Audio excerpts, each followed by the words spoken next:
Hi నమస్తే అందరికీ. అన్న జేసీ ప్రభాకర్ రెడ్డి గారు అయ్యప్ప స్వాముల్ని శివస్వాముల్ని ఏదో క్రమశిక్షణ లేదు అది ఇది అని నీ నోటికి వచ్చినట్టు మాట్లాడుతుంటే నువ్వు బస్సు ట్రావెల్స్ తిప్పుతున్నావు కదా. నీ బస్సు ట్రావెల్స్ని దసరా పండగ వచ్చినా, సంక్రాంతి పండగ వచ్చినా, క్రిస్మస్ వచ్చినా, ఇంకా వినాయక చవితి వచ్చినా ఛార్జీలు పెంచి తిప్పుతున్నావు కదా. నువ్వేం చేయాలనుకుంటున్నావయ్యా? ఇన్ని ఛార్జీలు పెంచి జనాలకు ఆ డబ్బులు తోసుకుంటుంటే నువ్వేమన్నా దోసుకోవాలా జనాల డబ్బులు? మేమందరం వచ్చేసి నీకు సపోర్ట్గా నిలబడాలా? సిగ్గుండాలయ్యా. వయసు 70-80 సంవత్సరాలు పుత్తి కిందకు వచ్చినాయి. ఏమన్నా మాట్లాడే విధానం ఏమన్నా తెలుసా? మాకు మంచి మేలు జరుగుతుంది కాబట్టి మేము అయ్యప్ప స్వామికి కాడికి పోతున్నాం, శివస్వామికి కాడికి పోతున్నాం, దుర్గమ్మ కాడికి పోతున్నాం. ఎవరు ఇష్టం వాళ్ళది. నీకు మంచి చేయాలనుకున్నప్పుడైతే నీ జడ్పీటీ పదవికి అదే మీ మున్సిపాలిటీ పదవికి రాజీనామా చేసి నిరుపేదను కూర్చోబెట్టు. నేను నిరుపేదను కూర్చోబెట్టి డెవలప్ చేస్తున్నానని అప్పుడు మాట్లాడు. నీ ఎమ్మెల్యే, నీ కొడుకుని ఎమ్మెల్యేగా రాజీనామా చేయించేసి ఎవరిని నిరుపేదలు ఉన్నటువంటి నీ తాడిపత్రిలో ఒక నిరుపేదను వంటి నిలబెట్టి వాడిని గెలిపించి అసెంబ్లీకి పంపించు. అప్పుడు నువ్వు గొప్పోడని నమ్ముకుంటావు.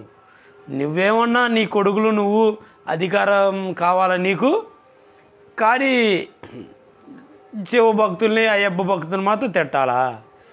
నీకు ఇష్టం ఉంటే సాయం చేయి, లేదంటే మూసుకొని కూర్చోండి. అయ్యప్ప భక్తులు ఏం చేశారు మిమ్మల్ని?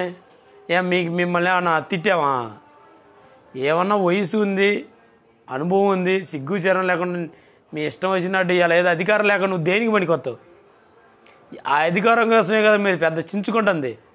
ఆ అధికారం లేకపోతే నువ్వు ఎక్కడ, నీ బస్సులు ఎక్కడ, ఏదైనా ఎక్కడ ఉంటాయి? అన్నీ రోడ్డు పాలు అయి ఉంటావు. అలాంటిది నీకు చివరికి ఎస్ఐ కూడా మాట్లాడావు.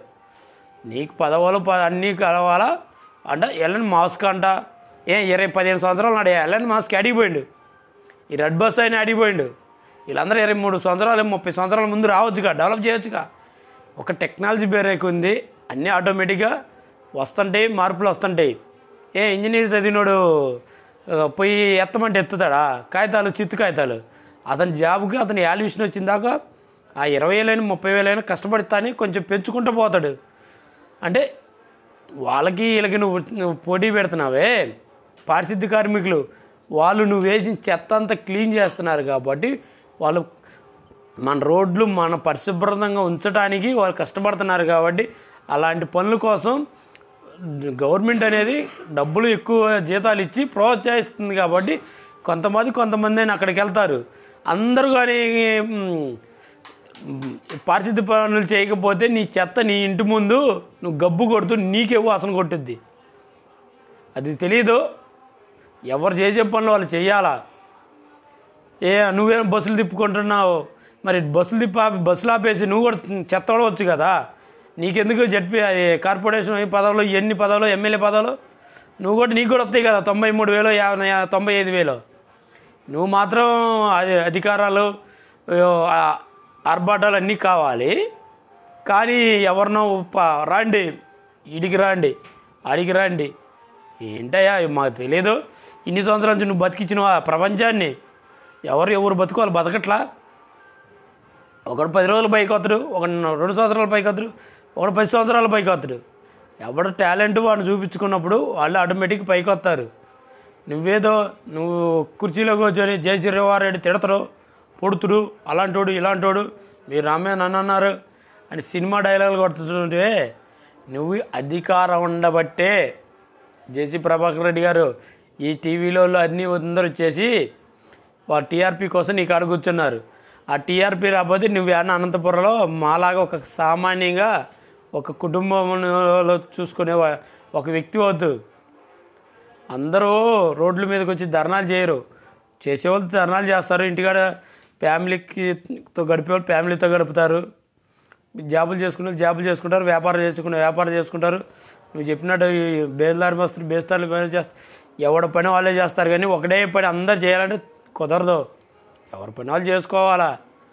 వయసు వచ్చింది కాదు, ఏం మాట్లాడుతున్నావు తెలుసుకో.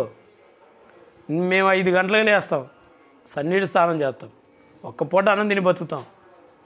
అందుకే మమ్మల్ని స్వాములు అంటున్నారు.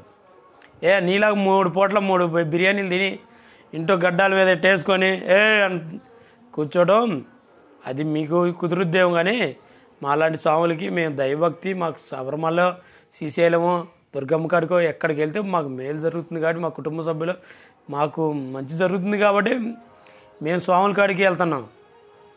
ఏమీ లేకుండా ఎవరు వెళ్ళరే.